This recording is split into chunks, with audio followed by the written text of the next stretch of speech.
दोस्तों, आज के समय में परिवारों में बहुत अधिक मतभेद देखे जाते हैं, यहाँ तक कि डिवोर्स भी हो रहे हैं। आखिर ऐसा क्या है जो परिवार की खुशियों को बर्बाद कर रहा है? आज की बौद्ध कहानी के माध्यम से आप समझ पाएंगे कि अपने परिवार के तनाव को कैसे कम करें और एक सुखी जीवन कैसे। जी नमस्कार दोस्तों, बुद्धा सारांश चैनल पर आपका स्वागत है। तो शुरू करते हैं। एक बार की बात है, मानव रात के अंधेरे में ही अपने घर से निकल पड़ा। उसे यह बिल्कुल अंदाजा नहीं था कि वह कहाँ जाएगा, कहाँ रहेगा। लेकिन एक बात उसने अपने मन में पूरी तरह से ठान लिया था कि वह अब वापस लौटकर अपने घर नहीं आएगा। वैसे तो मानव का पूरा भरा हुआ परिवार था। उसकी पत्नी थी, उसकी माँ थी, पिता थे, उसके 2 बच्चे भी थे जो अभी कम उम्र के थे। मानव की पत्नी मीना दिन में खाली होते ही अपने पड़ोस की महिलाओं के साथ समय बिताया करती थी। लेकिन एक बहुत पुरानी कहावत है कि इंसान अपने दुखों से इतना दुखी नहीं होता जितना कि दूसरों के सुख से दुखी होता है। कुछ महीने तक मानव के परिवार में बहुत ही खुशियां थी। मानव की पत्नी मीना अपनी सास की बहुत इज्जत करती थी। वह किसी भी काम को मना नहीं करती थी। लेकिन पड़ोस की महिलाओं को यह बात गवारा नहीं थी कि उनका परिवार खुशी से अपना जीवन जी रहा है। इसीलिए बातों में बड़ी चालाकी के साथ उन्होंने मीना के कान भरने शुरू कर दिए। एक औरत ने कहा कि आजकल की सास पता नहीं कैसी होती है, सब काम अपनी बहू से ही कराना चाहती है, कोई खुद काम करने को राजी ही नहीं होती। अरे बहू भी तो एक इंसान ही होती है, वह घर की नौकरानी थोड़ी ना होती है। दोनों मिल बांट कर काम करें तो दोनों को अच्छा लगेगा। लेकिन नहीं, उनको तो अपना शासन चलाना है। इस पर दूसरी औरत कहती है कि मैंने तो अपनी सास से साफ साफ कह दिया था कि अगर साथ में काम करोगी तभी मैं काम करूंगी। यह सुनकर पहले वाली औरत कहती है कि देखो, अगर अपना पति अपनी मुट्ठी में है तो कोई समस्या नहीं होती, लेकिन अगर तुम्हारा पति ही तुम्हारे साथ नहीं होगा तो तुम क्या बोलोगी अपनी सास की ऐसे ही बातें। धीरे धीरे मानव की पत्नी मीना के दिमाग में घर कर गई। अब जब भी मानव काम करके वापस अपने घर लौटता तो उसकी पत्नी छोटी छोटी बातों के लिए अपनी सास की शिकायत अपनी पति से करने लगी थी और इसी तरह घर में अशांति बढ़ती चली गई। और एक दिन फिर ऐसा भी आया जब मानव को अपना घर छोड़ना पड़ गया। आज की रात मानव की आंखों में नींद नहीं थी। वह अपना घर पीछे छोड़कर आ चुका था, साथ ही वह पीछे छोड़ चुका था अपने परिवार को, अपने बच्चों को, अपने माता पिता को। दूसरी तरफ मानव की पत्नी मीना को भी बहुत पछतावा हो रहा था। उसे अपने गलती का एहसास होने लगा था। लेकिन कोई क्या कर सकता है जब चिड़िया चुग गई पूरा खेत। अब उसके पास पछतावे के अलावा कोई विकल्प ही नहीं था। और लेकिन मानव के परिवार को यह डर भी सता रहा था कि कहीं मानव आत्महत्या ना कर ले। अगर ऐसा हुआ तो वह लोग अपने आप को कभी माफ नहीं कर पाएंगे। अंधेरे रास्ते में चलते चलते मानव को दूर खेतों में एक कुटिया में थोड़ी सी रोशनी दिखाई दी। मानव उस कुटिया की तरफ चल दिया। उसने सोचा कि आज रात मैं यहीं पर काट लेता हूं, कल सुबह सोचूं कि आगे मुझे क्या करना है। जब वह उस कुटिया के पास पहुंचा तो देखा कि वहां पर एक भिक्षु ध्यान कर रहा था। मानव कुटिया के बाहर ही बैठकर उस भिक्षु को ध्यान करते हुए देख रहा था। उसके मन में विचार आ रहे थे कि एक भिक्षु का जीवन कितना अच्छा जीवन होता है। किसी से कोई लेना देना नहीं, कोई परिवार नहीं, बस भक्ति ध्यान, और यही उनका संसार होता है। कुछ देर बाद जब भिक्षु अपने ध्यान से बाहर आए तो उन्होंने कुटिया के बाहर मानव को बैठे हुए देखा। उन्होंने मानव को अंदर आने का इशारा करते हुए कहा कि भंते, बाहर तो बहुत सर्दी है, तुम कुटिया के अंदर आ सकते हो। इसके बाद जब दोनों की बातें होने लगी तो मानव ने अपनी पूरी स्थिति भिक्षु को बताई। मानव ने यह भी बताया कि अब मैं खुशी से भिक्षु होना चाहता हूं, इसीलिए अगर आप मुझे दीक्षा दे सकते हैं तो मैं आपके पास रहकर ही ध्यान का अभ्यास करना चाहता हूं। भिक्षु ने उसे समझाते हुए कहा कि भंते, अभी तो तुम गुस्से में हो और गुस्से में लिया हुआ कोई भी फैसला अच्छा नहीं होता। इसीलिए पहले तुम अपने मन को शांत होने दो। उसके बाद भी अगर तुम्हारी यही इच्छा रही तो मैं तुम्हें दीक्षित करूंगा। फिर उस रात मानव उस कुटिया में ही सो गया। कुछ दिनों तक उस भिक्षु के साथ रहने के बाद मानव को अपने बच्चों की याद सताने लगी थी। कुछ दिन और बीत जाने के बाद उसे अपने माता पिता की और अपनी पत्नी की भी याद आने लगी थी।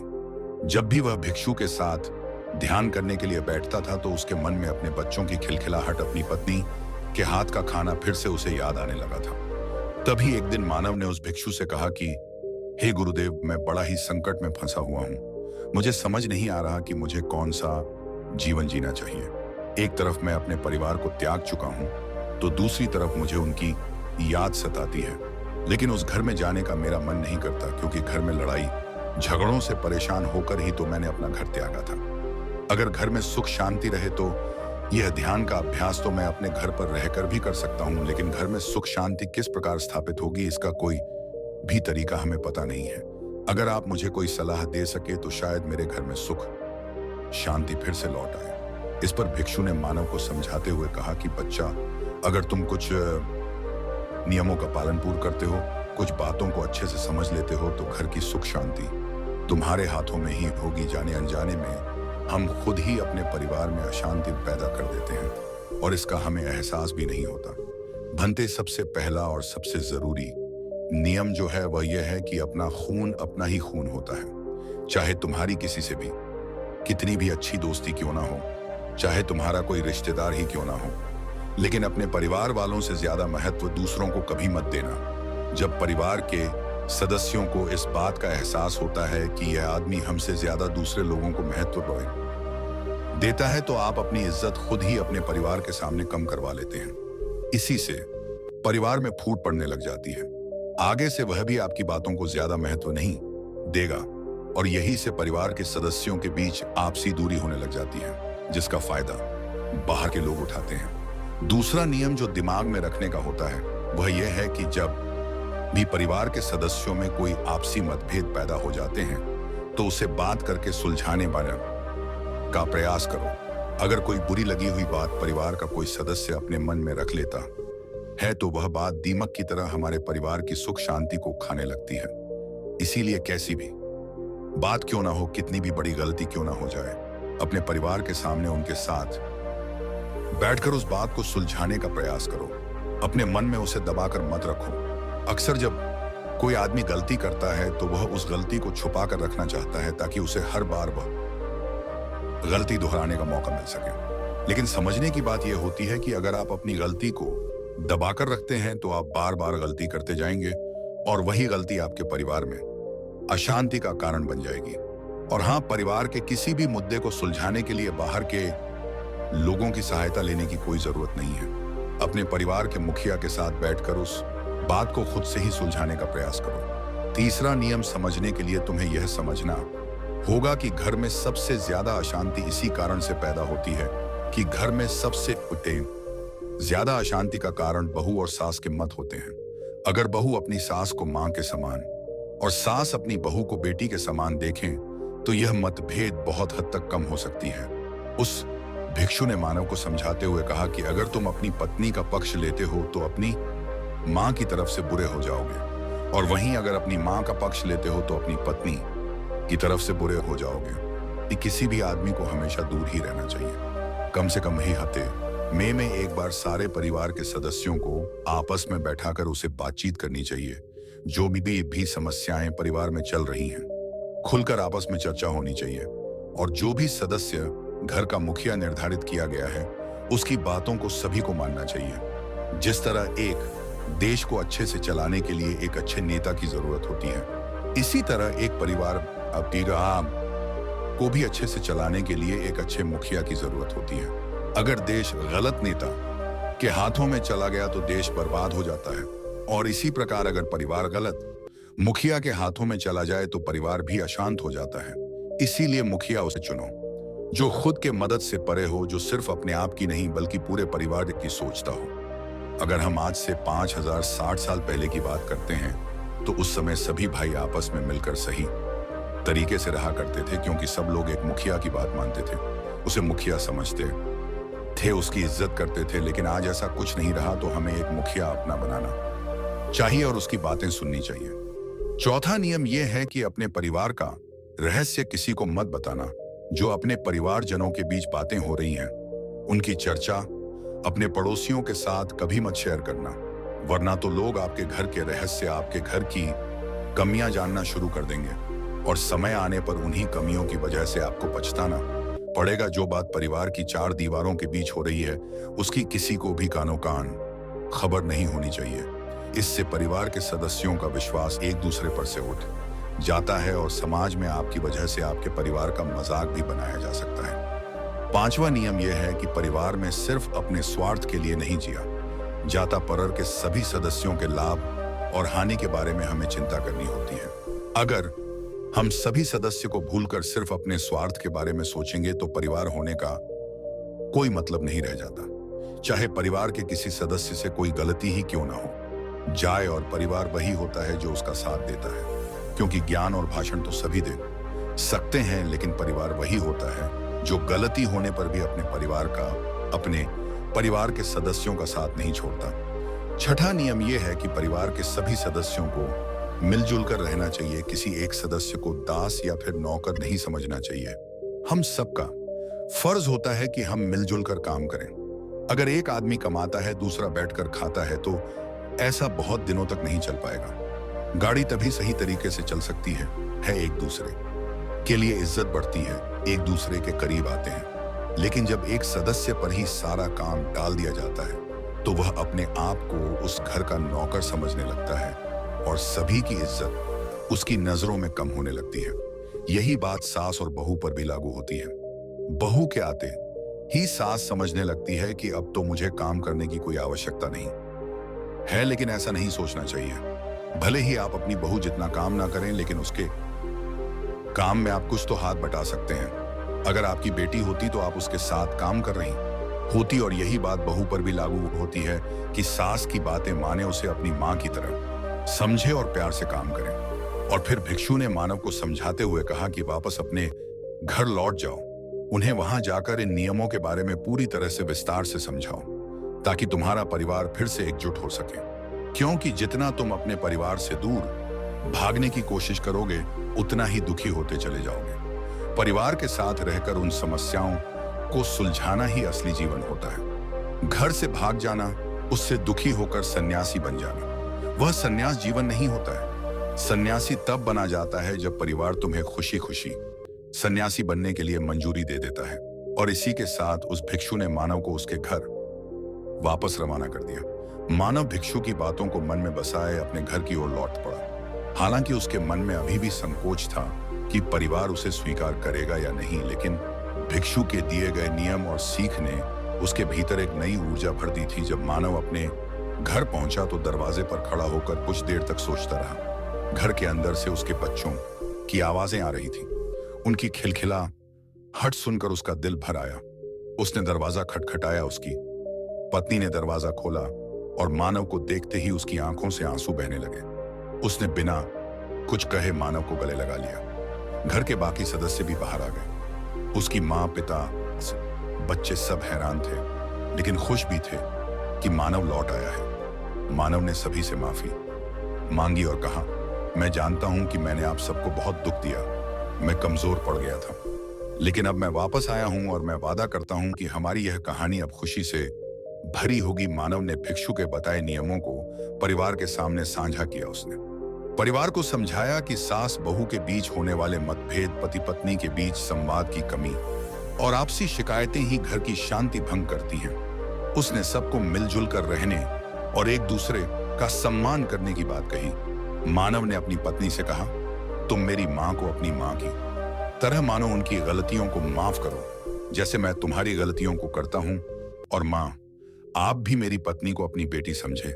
जब हम एक दूसरे के प्रति प्यार और सम्मान दिखाएंगे तो हर समस्या खत्म हो जाएगी। इसके बाद उन्होंने हर हफ्ते परिवार की बैठक शुरू की, जिसमें सभी सदस्य अपनी परेशानियों और विचारों को खुलकर साझा करते। धीरे धीरे परिवार में एकता और समझदारी बढ़ने लगी। मानव ने महसूस किया कि परिवार को बचाने के लिए समय और धैर्य की जरूरत होती है। उसने बच्चों को अच्छे संस्कार देना शुरू किया और उन्हें सिखाया कि परिवार का महत्व क्या है। उसकी पत्नी ने पड़ोस की महिलाओं से दूरी बना ली और अपनी सास के साथ समय न बिताने लगी। दोनों ने घर के कामों को मिलकर करना शुरू किया। कुछ महीनों में मानव का परिवार फिर से पहले जैसा खुशहाल हो गया। अब वह घर के मुखिया के रूप में सभी की भलाई का ध्यान रखने लगा। परिवार के सदस्यों ने भी यह सीख ली कि मतभेदों को मिलजुल कर हल किया जा सकता है। मानव ने एक दिन अपने परिवार से कहा, अगर हम एक दूसरे के लिए समय निकालें, ईमानदारी से संवाद करें और हर रिश्ते को महत्व दें तो हमारा घर स्वर्ग बन सकता है। इस प्रकार मानव ने न केवल अपने परिवार को वापस पाया, बल्कि सभी को रिश्तों की अहमियत सिखाई। अब उनका घर सच में एक आदर्श परिवार बन चुका था। हमें उम्मीद है आपको यह कहानी पसंद आई होगी। अपने सुझाव कमेंट बॉक्स में दीजिए और हमारे चैनल बुद्धा सारांश को सब्सक्राइब करना ना भूलें। धन्यवाद और नमो बुद्धाय। दोस्तों, मनुष्य अपने जीवन में जैसा कर्म करता है वैसा ही उसको फल भी मिलता है। लेकिन क्या किसी ने आपको यह बताया कि माता पिता के कर्मों का फल भी उसकी संतान को ही भोगना पड़ता है? हर एक मनुष्य को अपने और अपने माता पिता के किए हुए पुण्यदान कर्म का फल अवश्य प्राप्त होता है, चाहे वह कर्म अच्छा हो या बुरा, लेकिन उसका फल उसकी संतान को अवश्य मिलता है। तो दोस्तों, आज की इस बौद्ध कहानी में हम यही जानेंगे कि क्या सच में माँ बाप के कर्मों का फल उनके बच्चों को भोगना पड़ता है। नमस्कार दोस्तों, बुद्धा सारांश चैनल पर आपका स्वागत है। तो शुरू करते हैं। प्राचीन समय की बात है। एक ज्ञानी गुरु जो सभी शास्त्रों में निपुण थे, वे एक छोटे से आश्रम में अपनी पत्नी के साथ रहा करते थे।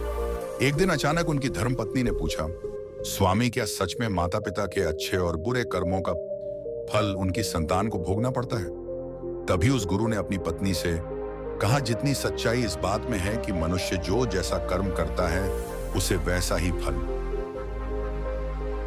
प्राप्त होता है, उतनी ही सच्चाई इस बात में भी है कि माता पिता के अच्छे और बुरे कर्मों का फल उनकी संतान को अवश्य ही भोगना पड़ता है। आज मैं आपको एक सुंदर सी कहानी सुनाने जा रहा हूं, जिसे सुनने के बाद आपको इस बात का ज्ञान होगा कि कैसे माता पिता के अच्छे और बुरे कर्मों का फल उनकी संतान को मिलता है और उन्हें किस तरह उनसे भोगना पड़ता है। फिर गुरु ने अपनी पत्नी से कहा, एक नगर में एक अत्यंत गरीब व्यापारी रहता था। उस व्यापारी का नाम रमेश था, जो किसी तरह से दिन रात मेहनत मजदूरी करके अपने घर परिवार का पालन पोषण करता था। रमेश को मजदूरी में दिन भर काम करने के बाद 50 मिलते थे।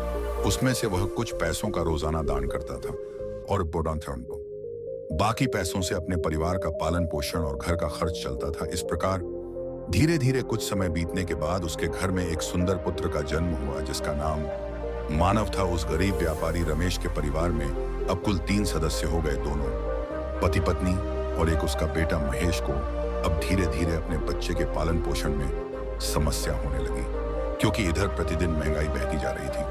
फिर गुरु कहते हैं, एक दिन की बात है, रमेश के बेटे मानव ने अपने पिता से पूछा, पिताजी, आप रोजाना 50 कमाते हैं, जिसमें से आप कुछ पैसों को रोज दान कर देते हैं, और थोड़े से पैसों में हम अपना गुजारा कैसे कर पाएंगे? रमेश को चुपचाप देखकर उसकी पत्नी ने कहा, बेटा, ऐसी कोई बात नहीं है। तुम्हारे पिताजी रोज 50 कमाते हैं और वह कुछ रुपए दान कर देते हैं। यह सब दान तुम्हारे लिए ही करते हैं, दूसरों के लिए नहीं। लेकिन मानव इस बात को नहीं समझ पाया, क्योंकि वह बहुत ही छोटा था। गुरु ने कहा, इसी तरह से कुछ समय बीतता गया और रमेश का बेटा मानव अब धीरे धीरे बड़ा होने लगा।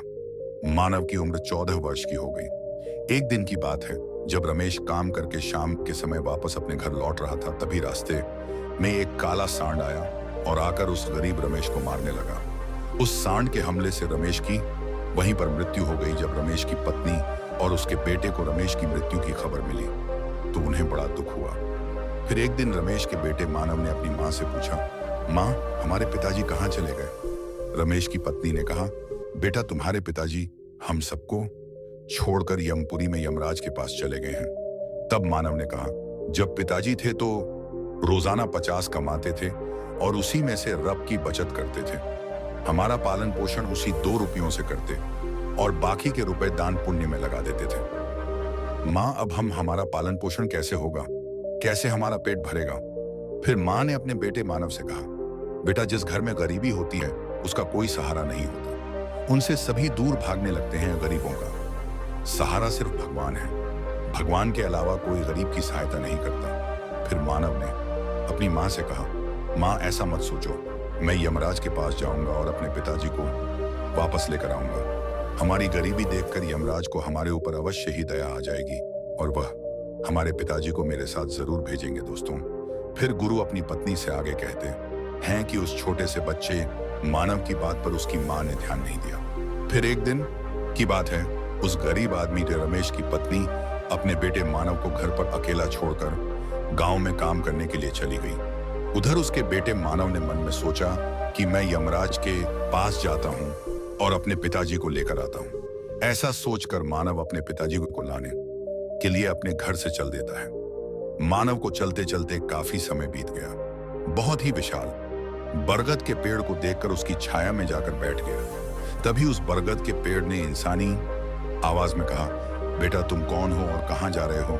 मेरी छाया में आज तक तुम्हारे जैसा कोमल बालक नहीं आया है। फिर मानव ने कहा, मैं एक गरीब आदमी रमेश का बेटा हूं। मेरे पिताजी मुझे छोड़कर यमराज के पास चले गए हैं और अब मैं अपने पिताजी को लाने के लिए यमराज के पास जा रहा हूं। उस बरगद के पेड़ ने जब उसकी यह बात सुनी तो उसने कहा, बेटा तू मेरे लिए भी यमराज से एक प्रश्न पूछ कर आना कि मैं कई वर्षों से यहां पर लगा हुआ हूं, लेकिन मेरा एक भी पत्ता जमीन पर नीचे नहीं गिरता है और ना ही मेरी डालियां सूखती हैं। मैं कितने वर्षों तक और यहाँ पर खड़ा रहूंगा? मैंने अपने पूर्व जन्म में ऐसा कौन सा पाप किया था जिस कारण से मुझे इस योनि से मुक्ति नहीं मिल पा रही है?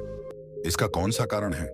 तब मानव ने कहा, ठीक है, मैं यमराज से तुम्हारा यह प्रश्न अवश्य ही पूछ कर आऊंगा। गुरु कहते हैं, इतना कहकर मानव से आगे चला जाता है। चलते चलते रास्ते में उसे एक इच्छाधारी सर्प मिला। उस सर्प को देखकर मानव डर के मारे रोने लगा और वह सर्प इंसान की आवाज में बोलने लगा, बेटा तुम मुझसे डरो मत, मुझे इतना बताओ कि तुम कौन हो और ऐसे भागे फिरे कहां जा रहे हो? मानव हिम्मत रखते हुए उस सर्प के पास गया और हाथ जोड़कर कहने लगा, हे सर्पराज, मैं गरीब आदमी रमेश का बेटा हूं और मैं यमराज के पास अपने पिताजी को लाने के लिए जा रहा हूं। उस सर्प ने कहा, बेटा तुम यमराज से मेरा एक प्रश्न पूछ कर आना। मैं कई वर्षों से यहाँ पर पड़ा हुआ हूँ, मेरे से अब चला भी नहीं जाता। मेरे शरीर में इतनी भी जान नहीं है कि मैं थोड़ा सा भी चल फिर सकूं। मैंने अपने पूर्व जन्म में ऐसा कौन सा घोर पाप किया था जिस कारण से मुझे इस योनि से मुक्ति नहीं मिल पा रही है? इसका कौन सा कारण है? तब मानव ने कहा, ठीक है, मैं यमराज से तुम्हारा यह प्रश्न अवश्य ही पूछकर जरूर आऊंगा। दोस्तों, गुरु ने आगे कहा। इतना कहकर मानव आगे चलने लगता है। फिर चलते चलते थोड़ी दूर पर उसे रास्ते में एक किसान दिखा। किसान ने कहा, बेटा तुम कौन हो? कहां जा रहे हो? देखने में तो तुम बड़े ही बुद्धिमान लग रहे हो। फिर उस मानव ने कहा, मैं एक गरीब आदमी रमेश का बेटा हूं और मैं यमराज के पास अपने पिताजी को लाने के लिए जा रहा हूं। फिर उस किसान ने कहा, बेटा तुम मेरा एक काम कर सकते हो, तुम यमराज के पास जाकर उनसे मेरा एक प्रश्न पूछ कर आना। मैं चलते हुए मुसाफिरों की प्यास बुझाने के लिए कई सालों से यहाँ पर एक कुआं खुदवा रहा हूँ, लेकिन इसमें से पानी अभी तक क्यों नहीं निकला है? मैंने अपने पूर्व जन्म में ऐसा कौन सा अन्याय किया था जिस कारण से इस कुएं में अभी तक पानी नहीं निकला है? मैंने इसमें बहुत सारे पैसे भी खर्च कर दिए हैं और बहुत मेहनत की, आखिर का क्या कारण है जिससे कुएं में पानी नहीं निकल रहा? मानव ने कहा, ठीक है, मैं यमराज से तुम्हारा यह प्रश्न जरूर पूछ कर आऊंगा। दोस्तों, गुरु ने कहा। इतना कहकर मानव वहां से आगे की ओर चलने लगा। चलते चलते रास्ते में उसे एक बहुत बड़ा तालाब मिला। फिर मानव तालाब के किनारे पर गया और पानी पीने लगा। तभी उस तालाब से तैरती हुई एक बतख आई और कहने लगी, बेटा तुम तो बड़े कोमल स्वभाव के दिखते हो, लेकिन तुम इस वक्त कहां जा रहे हो? तब मानव ने कहा, मैं गरीब आदमी रमेश का बेटा हूं और मैं यमराज के पास अपने पिताजी को लाने के लिए जा रहा हूं। दोस्तों, गुरु ने कहा। मानव की बात सुनकर उस बतख ने कहा, बेटा तुम यमराज से मेरा एक प्रश्न पूछ कर आना। कई वर्षों से मैं इस तालाब में भटक रही हूं, 7 पीढ़ियां गुजर गई हैं, परंतु मैं अभी तक इसी तालाब में रह रही हूं। मैंने अपने पूर्व जन्म में ऐसा कौन सा पाप किया था जिसके कारण मुझे इस योनि से मुक्ति नहीं मिल पा रही है? इसका क्या कारण है? तब मानव ने कहा, ठीक है, मैं यमराज से तुम्हारा यह प्रश्न जरूर पूछ कर आऊंगा। इतना कहकर मानव वहां से आगे की तरफ बढ़ने लगा। चलते ही चलते वह तालाब के दूसरे किनारे पर पहुंच गया। दूसरे किनारे पर जब वह पहुंचा तो उसने देखा कि एक मरा हुआ बगुला वहां पर पड़ा हुआ था। जब मान ने उस मरे हुए बगुले को लांग कर आगे बढ़ा तो वह मरा हुआ बगुला बोलता है, बेटा तुम कौन हो? कहां रहते हो और कहां जा रहे हो? मानव ने उसकी आवाज सुनकर कहा, मैं एक गरीब आदमी रमेश का बेटा हूं और मैं यमराज के पास अपने पिताजी को लाने के लिए जा रहा हूं। उस बगुले ने कहा, तुम यमराज से मेरा एक प्रश्न पूछ कर आना। मेरा शरीर कई वर्षों से इस तालाब के किनारे पर ही पड़ा हुआ है। कभी पानी की लहर आती है तो मेरा शरीर तालाब के अंदर चला जाता है और पानी की लहर से वापस बाहर निकलकर किनारे पर आ जाता है। ना तो मेरा शरीर गलता है और ना ही सड़ता है। इतने सालों से जैसे का तैसा ही है। मैंने अपने पूर्व जन्म में ऐसा कौन सा पाप कर्म किया था जिसके कारण मुझे इस शरीर से मुक्ति नहीं मिल पा रही है। और इसका क्या कारण है? मानव ने कहा, ठीक है, मैं यमपुरी में जाकर यमराज से तुम्हारा यह प्रश्न अवश्य पूछ कर आऊंगा। गुरु ने आगे कहते हुए कहा। इतना कहकर मानव वहां से चलने लगा और वहां से चलते चलते यमपुरी में पहुंच गया। वहां पहुंचकर यमराज के चरणों में प्रणाम किया और हाथ जोड़कर कहने लगा, हे यमराज जी, मेरे पिताजी कहां पर हैं? मैं अपने पिताजी को यहां से लेने के लिए आया हूं, क्योंकि जब मेरे पिताजी घर पर थे तो वह प्रतिदिन रुपए कमाते थे, जिसमें से कुछ रुपए तो दान कर देते थे और कुछ रुपयों में से हम लोगों का पालन पोषण करते थे। लेकिन अब मेरे पिताजी घर पर नहीं रहते, उन्हें आपने अपने पास बुला लिया है, तो मैं और मेरी माँ भूखे मर रहे हैं। आप उन्हें जल्दी से मेरे साथ हमारे घर पर भेज दीजिए दोस्तों, गुरु ने अपनी धर्मपत्नी से कहा। फिर यमराज ने उसके क्षण की बात को सुनकर कहा, ठीक है, मैं तुम्हारे पिताजी को घर पर भेज दूंगा। पहले तुम यहाँ पर शांत मन होकर बैठो। यमराज ने मानव को अपने पास में बिठाया और उसको अच्छे से भरपेट भोजन कराया। भोजन कराने के बाद पूछा, हे वत्स, तुम्हें और क्या चाहिए? फिर मानव को रास्ते में जो जो भी मिले थे उनके प्रश्न यमराज जी से पूछे। यमराज ने उन सभी के प्रश्नों का उत्तर दिया और कहा, बेटा मानव, तुम जाते समय उन सबको उनके उत्तर अवश्य ही बताना। फिर यमराज ने कहा, बेटा मानव, तुम अपने घर पर जाओ। तुम्हारी माँ तुम्हें ढूंढकर परेशान हो रही होगी और वह तुम्हारा इंतजार कर रही। तुम्हारे पिताजी तुम्हारे घर जल्द पर पहुंच जाएंगे। फिर मानव यमराज जी को प्रणाम करके वहां से वापस अपने घर के लिए चलने लगा। चलते चलते रास्ते में सबसे पहले मानव को वही मरा हुआ बगुला मिला जो तालाब के किनारे पर पड़ा हुआ था। मानव को देखकर वह मरा हुआ बगुला कहने लगा, बेटा मानव, क्या तुमने यमराज से मेरा प्रश्न पूछा था? तब मानव ने कहा, हाँ बगुला, मैंने यमराज से तुम्हारा प्रश्न पूछा था। यमराज ने कहा कि तुम पहले बहुत बड़े विद्वान और ज्ञानी थे, परंतु तुमने किसी को भी अपना ज्ञान नहीं बताया। अब मर गए हो। वह ज्ञान तुम्हारे अंदर ही अंदर को चोट कर रहा है। जब तक तुम अपना ज्ञान किसी को नहीं बताओगे, अपनी ज्ञान की महानता नहीं दिखाओगे, तब तक तुम्हारे आत्मा को तृप्ति नहीं मिलेगी दोस्तों, गुरु कहते हैं। फिर उस मरे हुए बगुले ने कहा, बेटा मानव, अब ऐसी हालत में भला मेरे पास ज्ञान लेने के लिए कौन आएगा?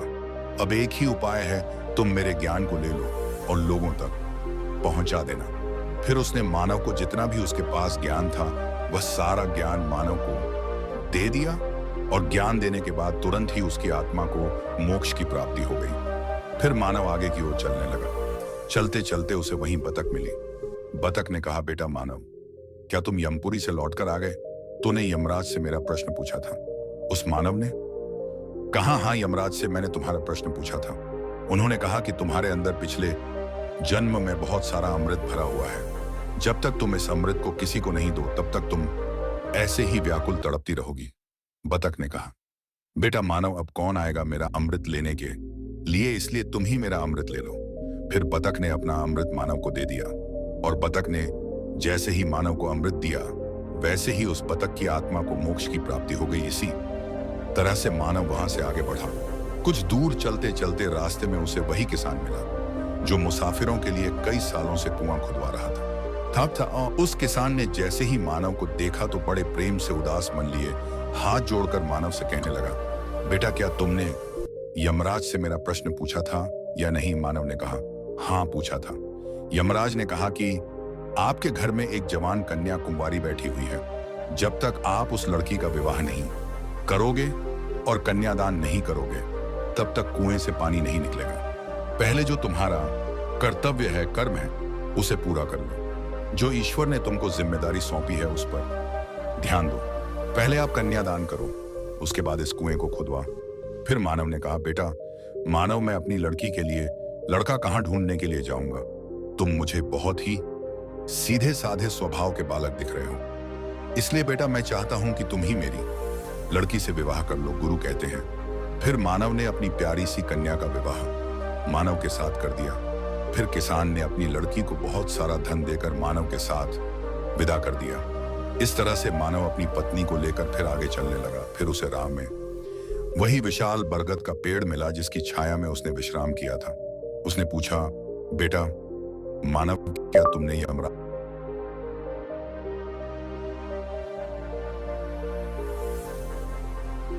आज से मेरा प्रश्न पूछा था? उसने कहा, हाँ पूछा था यमराज ने। बताया कि पूर्व जन्म में तुम्हारा काम स्कूल में बच्चों को शिक्षा देना था। तुम्हारा स्थान एक गुरु का था, तुम्हें लोगों तक ज्ञान पहुंचना था, लेकिन तुमने अपने लक्ष्य का, अपने पद का सही तरीके से इस्तेमाल नहीं किया। तुम ज्ञान शिक्षा देने के बदले में छोटे छोटे बच्चों से अपना काम करवाते थे और उन्हें अच्छी तरह ज्ञान का उद्देश्य नहीं देते थे। तुम पूर्व जन्म में बहुत बड़े विद्वान और ज्ञानी थे, परंतु तुम उन बच्चों को शिक्षा नहीं दे पाए, उन्हें सही तरीके से ज्ञान प्राप्त नहीं हुआ, जिसके वजह से उन छोटे छोटे बच्चों ने बड़े हो जाने पर तुम्हें श्राप दिया था, जिसके कारण तुम हिलडुल नहीं सकते हो। तुम्हारे अंदर जो ज्ञान भरा है उसे किसी को दे दो, इसके बाद में तुम्हें तुम्हारी आत्मा की मोक्ष की प्राप्ति होगी। गुरु ने कहा। मानव की बात सुनकर उस बरगद के पेड़ ने कहा, बेटा मानव, मैं यह ज्ञान तुम्हें देता हूं और यह ज्ञान उन छोटे छोटे बच्चों को अवश्य देना। जैसे ही उस बरगद के पेड़ ने मानव को अपना ज्ञान दिया, वैसे ही उस बरगद के पेड़ की आत्मा को मोक्ष से संतुष्टि मिली और वह बरगद पी की योनि से मुक्त हो गया। फिर मानव जैसे ही आगे चलने लगता है तो उसे रास्ते में वही इच्छाधारी सर्प मिला। उस सर्प ने कहा, बेटा क्या तुमने यमराज से मेरा प्रश्न पूछा था? तब मानव ने कहा, हाँ पूछा था।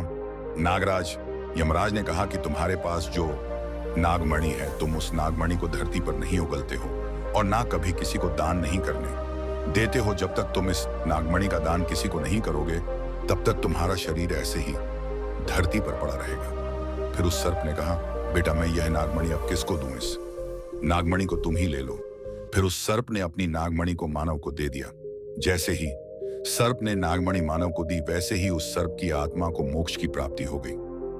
कुछ देर के बाद मानव अपनी पत्नी के साथ चलते चलते अपने घर पहुंच गया। जब मानव अपने घर पर पहुंचा तो उसकी मां उसको देखकर बड़ी खुश हुई और कहने लगी, बेटा तुम कहां पर चले गए थे और तुम्हारे साथ जो यह कन्या है वह कौन है? फिर मानव ने जो भी उसके साथ रास्ते में चलते वक्त घटनाएं घटी थीं, वह सब कुछ अपनी मां को बता दिया।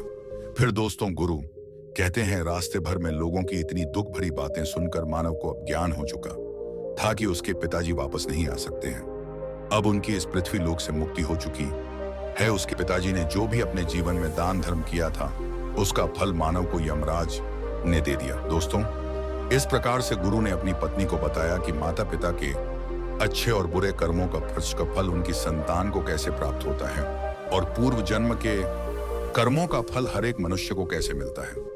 दोस्तों, अच्छे कार्यों का फल ना केवल बातेवा माता पिता को, बल्कि उनकी संतान को भी सुख और समृद्धि के रूप में मिलता है। अगर माता पिता समाज में अच्छे कार्य करते हैं, उनके बच्चे भी सम्मानित और खुशहाल जीवन जीते हैं। वहीं बुरे कर्मों का फल संतान को दुख, परेशानी और असफलता के रूप में मिलता है, जिससे उन्हें समाज में नकारात्मकता का सामना करना पड़ता है। दोस्तों, आपको इस वीडियो में क्या सीखने को मिला, कमेंट करके अवश्य बताएं। दोस्तों, आज के समय में हर कोई अशांत और परेशान है, फिर चाहे वह अपने जीवन से परेशान हो या अपने रिश्तों से परेशान हो या अपने काम से, लेकिन परेशान तो सब हैं। तो आज की कहानी में हम जानेंगे कि अपने अशांत मन को कैसे शांत कर सकते हैं और एक तनाव मुक्त, शांत और सुखी जीवन कैसे जी सकते हैं।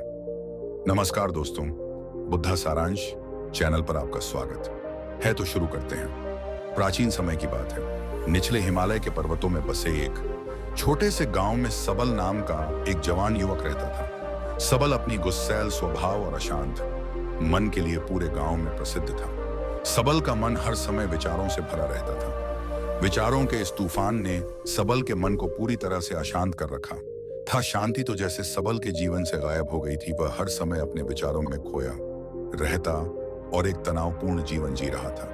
अपने अशांत मन और गुस्सैल स्वभाव की वजह से सबल के घर वालों और गांव के लोगों से भी सबल के संबंध अच्छे नहीं थे, जिस वजह से सबल खुद को और भी ज्यादा अकेला, अपमानित महसूस करता था। सबल और भी ज्यादा मानसिक तनाव की स्थिति में चला जाता। एक दिन की बात है। सबल अपने गांव के बाहर की गलियों में टहल रहा था कि तभी उसका सामना एक बूढ़े बदगुरु से हुआ, जो कि एक वृक्ष के नीचे ध्यान की अवस्था में बैठे हुए थे। बौद्ध गुरु के चेहरे से एक निर्मल शांति की आभा झलक रही थी। इस असीम शांति ने सबल को बौद्ध भिक्षु की ओर आकर्षित किया। जब सबल बौद्ध गुरु के निकट पहुंचा तो सबल ने उनके चारों तरफ एक सकारात्मक ऊर्जा का अनुभव किया। सबल को यह महसूस हुआ कि इस अद्भुत शांति और सकारात्मक ऊर्जा का स्रोत कहीं ना कहीं उन बौद्ध गुरु के भीतर ही है। इसीलिए सबल वहीं बैठकर उनके आंख खुलने का इंतजार करने लगा। कुछ देर बाद जब बौद्ध गुरु ने अपनी आंखें खोली तो उन्होंने अपने सामने एक जवान युवक को बैठा पाया, जो कि काफी तनावग्रस्त था और नकारात्मक भावनाओं से भरा हुआ था। सबल ने बौद्ध गुरु की ओर लालसा भरी नजरों से देखा और बहुत सम्मानपूर्वक कहा, गुरुवर, पर मेरा मन बहुत अशांत है।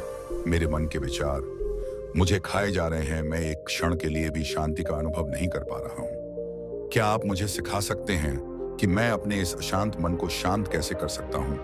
बौद्ध गुरु ने सबल के दर्द को समझते हुए उसकी ओर दया भारी नजरों से देखा और कहा, भंते, मैं तुम्हें एक कहानी सुनाना चाहता हूँ। इस कहानी में मानसिक शांति और खुशहाली का रहस्य छुपा है, मगर क्या तुम इस कहानी को सुनना चाहोगे? सबल ने हाँ में अपना सर हिल दिया और पूरी एकाग्रता के साथ कहानी सुनने को तैयार हो गया। उसके अंदर की उत्सुकता अब अपने चरम पर थी। बौद्ध गुरु ने कहानी सुनानी शुरू की। बहुत समय पहले की बात है। एक नगर में सूरज नाम का एक आदमी रहता था। सूरज बहुत ही महत्वाकांक्षी व्यक्ति था।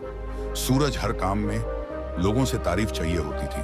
अगर सूरज को किसी काम में असफलता या लोगों से बुराई सुनने को मिलती थी तो वह गहरी चिंता और तनाव में चला जाता था। सूरज का मानना था कि सफलता और भौतिक संपत्ति उसे मनचाहा सुख देगी, लेकिन सूरज जितना ही सफलता और तारीफ के पीछे भागता, वह उतने ही गहरे मानसिक तनाव में खो जा रहा था। लेकिन एक दिन अचानक ही सूरज का सामना उसके समय के एक बहुत ही प्रसिद्ध बौद्ध गुरु से हुआ, जिनका नाम था महाकौशल। महाकौशल अपने हजारों शिष्यों को ध्यान साधना की शिक्षा दिया करते थे और वह खुद भी एक बहुत ही ज्ञानी व्यक्ति थे।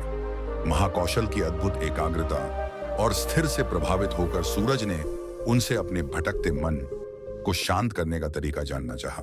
सूरज ने कहा, गुरुवर, मैं हमेशा सफलता के पीछे भागता रहता हूं और लगातार अधिक से अधिक पाने के लिए प्रयास करता रहता हूं। फिर भी मुझे कोई स्थायी संतोष या आत्मा संतुष्टि नहीं मिलती। इस निरंतर बेचैनी के बीच मुझे शांति कैसे मिल सकती है? गुरु महाकौशल ने सूरज की ओर करुणा भारी नजरों से देखा और उत्तर दिया, तुम्हारा मन एक अशांत नदी की तरह है जो हमेशा बहता रहता है। वह कभी भी स्थिर नहीं रहता। अपने अशांत मन को शांत करने के लिए तुम्हें अपने विचारों को बिना किसी रुकावट के जाने देने की कला सीखनी होगी। सूरज हैरान था। उसने कहा, लेकिन मैं विचारों को कैसे जाने दे सकता हूं? आखिर मैं भी तो अपनी इच्छा हूं, पर महत्वाकांक्षाओं का पुतला हूं। यह सुन गुरु महाकौशल मुस्कुराए और बोले, कल्पना करो कि तुम्हारे हाथ में पानी से भरा एक गिलास है। अब तुम जितनी देर तक इसे हाथ में उठाकर रखोगे, यह उतना ही भारी होता चला जाएगा।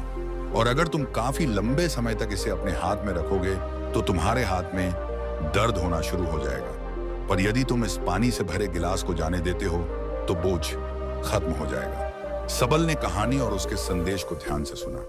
वह समझ गया कि अपने विचारों और इच्छाओं से चिपके रहना ही उसके बोझ को बढ़ाता है और उसके अंदर अशांति पैदा करता है।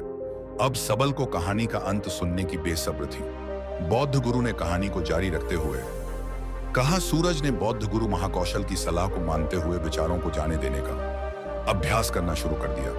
वह अपने विचारों और भावनाओं को बिना किसी पूर्व निर्णय के बस आते वादे और जाते हुए देखता।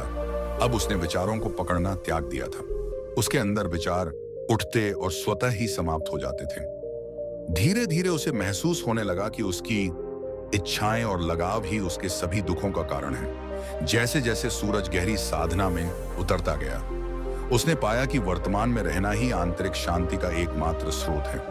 वह स्वयं को वर्तमान में स्थिर करके अपने मन की निरंतर बकबक से छुटकारा पा सकता है। धीरे धीरे सूरज का मन एक शांत सरोवर की तरह हो गया, जो अपने चारों ओर की सुंदर दुनिया को अपने मन में चित्रित कर लेता है। उसने जीवन की सादगी में संतोष पाकर अति महत्वाकांक्षा और भौतिक संपत्ति के प्रति अपने लगाव को त्याग दिया। जैसे ही लोगों के बीच सूरज के अंदर हुए इस अद्भुत बदलाव की खबर फैली, दूर दूर से लोग उससे मार्गदर्शन लेने आने लगे। सूरज लोगों के विचारों को मुक्त करने की कला सिखाकर और स्वयं के भीतर शांति पाने का मार्गदर्शन दे। लोगों के बीच शांति और ज्ञान का प्रकाश स्तंभ बन गया। सूरज और गुरु महाकौशल की कहानी खत्म करने के बाद बौद्ध गुरु कुछ देर के लिए मौन हो गए ताकि सबल के अंदर इस कहानी का अर्थ गहराई से बैठ सके। सबल ने बूढ़े बौद्ध गुरु की ओर देखा। अब उसकी आंखों में एक नई समझ दिखाई दे रही थी। सूरज ने धीमी आवाज में फिर एक प्रश्न किया, गुरुवर, मुझे इस कहानी में ज्ञान दिखाई दिया है, लेकिन मैं इस कहानी की शिक्षा को अपने जीवन में कैसे लागू कर सकता हूं? मैं अपने अशांत मन को कैसे शांत कर सकता हूं? सबल के इस ईमानदारी भरे प्रश्न पर बौद्ध गुरु मुस्कुराए और फिर बोले, अशांत मन को शांत करने का अभ्यास आत्म जागरूकता से शुरू होता है। अपने अंदर उठने वाले विचारों को देखने के लिए हर दिन कुछ समय निकालो। वह भावनाएं जो तुम्हारे मन को उत्तेजित करती हैं, उन पर ध्यान दो। देखो कि वह कैसे आते हैं और आकाश में गुजरने वाले बादलों की तरह चले जाते हैं। सबल ने अपनी आंखें बंद कर लीं और बौद्ध गुरु के बताए अनुसार अपने विचारों का अवलोकन करना शुरू कर दिया। जैसे ही सबल ने अपने अंदर उठने वाले विचारों पर ध्यान देना शुरू किया, तो सबल को महसूस हुआ कि उसके भीतर चिंताओं का निर्णय और इच्छाओं की निरंतर राह बह रही है। केवल इस एहसास ने ही सबल को एक अद्भुत शांति का एहसास करवाया। सबल को यह भी एहसास हुआ कि वह इन सभी विचारों और भावनाओं से अलग है। बौद्ध गुरु ने आगे कहा, जैसे सूरज ने खुद को हर तरह के लगाव और आसक्ति से अलग कर दिया था, इसी तरह से तुम भी अपने मन को परेशान करने वाले विचारों और भावनाओं को खुद से मुक्त करने का अभ्यास विकसित कर सकते हो। जैसे ही विचार उठे, उन्हें बिना किसी पूर्व निर्णय के स्वीकार करो और फिर धीरे धीरे उन्हें जाने दो और वर्तमान क्षण पर अपना ध्यान केंद्रित करो। लेकिन गुरुवर सबल ने बीच में ही रोकते हुए कहा, क्या होगा अगर विचार और भावनाएं इतनी मजबूत हैं कि वह बनी रहे और मन को त्यागने से ही इनकार कर दें? बौद्ध गुरु ने सबल की बात पर सहमति जताते हुए कहा, ऐसे कई मौके आएंगे जब तुम्हारे मन में विचारों का तूफान चल रहा होगा, जब तुम्हारा मन तुम्हारी बिल्कुल भी नहीं सुनेगा। तो ऐसे समय में तुम्हें अपनी सांसों की ताकत पर विश्वास रखना होगा। बौद्ध गुरु ने एक बार फिर सबल को अपनी आंखें बंद करके अपने पेट के फूलना और पिचकना को महसूस करते हुए अपनी सांसों पर ध्यान केंद्रित करने के लिए कहा। बौद्ध गुरु ने समझाते हुए कहा कि जब भी तुम्हारा मन उत्तेजित और अशांत हो, तो तुरंत अपनी सांसों पर लौट आओ। सांसों की नियमित गति तुरंत तुम्हें वर्तमान के चरणों में वापस खींच लेगी और एक शांति का एहसास करवाएगी। सबल ने कुछ देर तक बौद्ध गुरु के निर्देश अनुसार अपनी आती जाती सांसों पर ध्यान केंद्रित करने का अभ्यास किया। इस छोटे से अभ्यास में सबल ने अपने मन की शांति,